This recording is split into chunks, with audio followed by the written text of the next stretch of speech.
Good morning, everybody. Welcome in to the Loretta McNary Show. So, this Sunday on the History Channel, a new nonfiction series that brings life to the legendary One Find at a Time. My guest is host and executive producer Mike Wolfe, best known for American Pickers. In History's Greatest Picks, his new series, he dives into intriguing stories and astonishing values behind legendary treasures, relics, and artifacts, celebrating some of America's rarest collectibles and iconic stories. Everybody, welcome Mike Wolfe. Good morning, Mike. Hey, good morning. Thank you for the opportunity. Absolutely. Thank you. Because I'm telling you, I love history and I love finds because I collect things. They may or may not be worth anything, but Oh my I'm gosh, just so curious. what's your favorite thing to find? Like, what do you like to collect? Angels. Really? That's cool. You know Yeah. what? It's funny. I was talking to a gal earlier today and asked her the same question, and she said giraffes. Oh, wow. She likes to collect little statues of giraffes.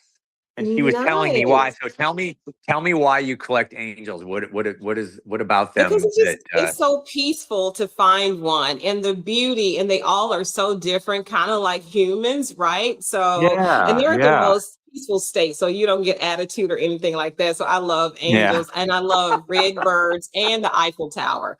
But so let's talk That's about so your new cool. I love series. that. Yes. Okay. It's called History's Greatest Picks with Mike Wolfe. The title's a little bit deceiving because you're not going to see me pick anything. You're going to see me introduce stories about other pickers, and they can be weekend garage sailors or they can be professionals, but you're going to see people digging stuff out of their backyards, dumpsters, off the curb, storage lockers. And a lot of these people that are finding items, they kind of have an idea that it might be historic or different, but a lot of them had just acquired them because they loved them. They thought they were unique. And so I think that's kind of an anthem that we can all relate to, like what you with angels. And that's why I wanted to know why you collected them. It's like, Yeah. we all have something that we're passionate about, whether it's record collecting or vintage clothing or Hmm. furniture, whatever it is. These shows exist because they're really shows that are about all of us. Absolutely. And you're not just showing objects, you're revealing the story and the value behind them. So, what is usually more shocking, the history of the item or the price it commands?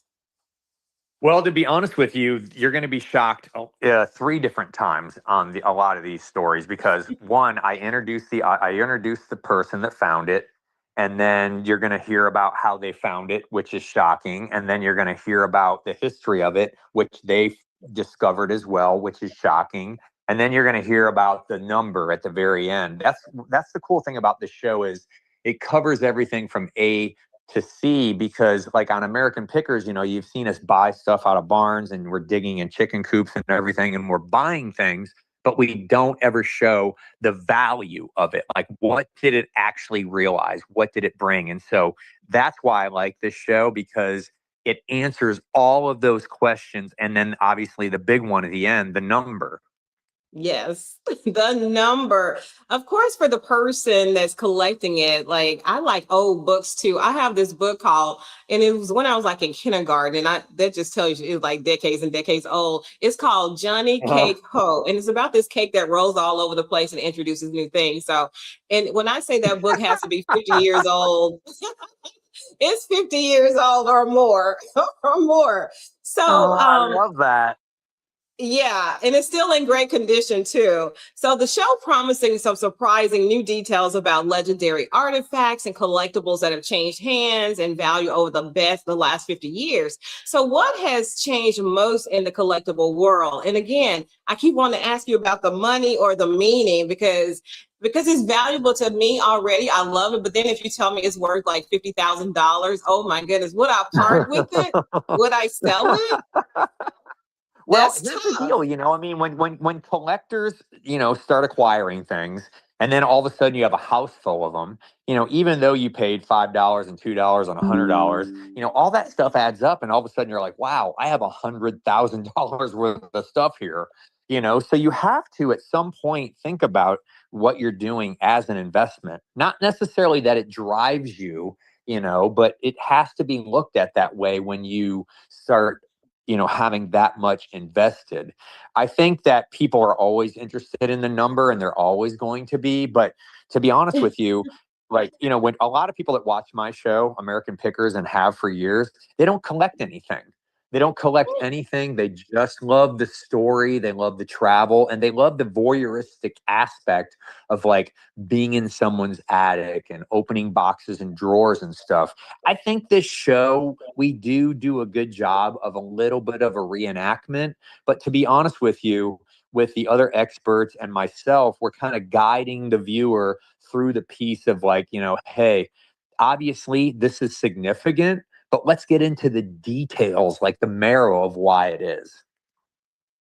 Wow. So that brings me to my next question. I have so many, but I'm gonna honor our time. So as an expert, what is it that you're really looking for that we will miss? Because we like things that are cute. We're curious. We maybe want to know the history of, or we imagine, a whole scene of what was happening with this piece. So what do you look for as an expert? I mean, to be honest with you, when I started doing this years and years ago, I didn't have a lot of money. I would go out picking, and I had $50 on me in an empty pickup truck. And what I was looking for, I always wanted to celebrate the age of something, something that was really dirty. It might be broken, it might be rusty, it might be half of something. But I would take those items and lift them up, maybe hang them on a wall or clean just enough of it to where you could see it better. And, because the antique world is surrounded by people that, the first thing they see or say are three words: condition, condition, condition. So all of that said, it's like I kind of feel like I carved out a path for myself to buy a lot of things that a lot of people would walk past. Now, after doing this for so long, I feel like I see things with a different lens. I mean, when I'm praying, even this morning when I was praying, I thank God for the passions that He's instilled in me, because to be honest with you, that's how I've gotten through life, whether it's, through school, through relationships, through restoring old buildings, or, creating a television show. All of that is from my passion, and I've just been very blessed. And then I always thank God as well for to find the words, because the reality of it is like, even when you find something, if you can't find the words, then how do you explain why it's important to all of us? And Mm. so when you talk about an old shell sign, that you found, well, maybe it's not about the shell sign. Maybe it's about the gas station. Maybe it's about the town. Maybe it's about the guy that made the shell sign or designed the shell sign. There's all these different avenues. It's like having a tree, and as you talk about the things, that's when the Mhm. leaves start to grow, and more the greenery comes out of it. And then people are like, wow, okay, now I understand why this connects all of us together. This is all of our history. It is absolutely. And we have so much in common. I love how you start with prayer. I love how you are just so intrigued and fascinated by just the goodness of things, right? And not necessarily the value of the thing and the people associated with that. And I had this question I wanted to ask you about one story that the series generally, what moved you the most because of the people behind the object and not necessarily the object itself? But we only have a minute. So I want to talk about where can we find the show on Sunday. Instead of that question, you'll have to come back and answer that one. Tell us how we can find the show and what time. Well, the show is going to air on Sunday. I think it's 9/8 Central on the History Channel. And here's another cool thing about it. There's a brand new American Pickers that's going to lead people into this new other show. So there's a new American Nice. Pickers episode, and there's a new show, History's Greatest Picks, back to back with each other. So I'm interested to see how people take the temperature of this new project, and I hope that they find it, inspiring, just like they have Pickers for years. Without a doubt. We love this kind of show. It takes away from the harsh realities of our real life sometimes. But Mike, I just want to tell you that I love that the series is not just about something that sells, how it sells. It's about what it meant to people and and who it belonged to and how it survived after all these years. So this Sunday on the History Channel's History's Greatest Pick with Mike Wolfe, he invites all of us to see American history in a new way, a more profound and appreciative way. So Mike, thank you so much for bringing the pieces of life and reminding us that the past still has a ton of value. Oh, well, thank you for a beautiful interview. It's been one of my favorites. Oh my goodness, you made my day. I appreciate you. Bye for now. Bye.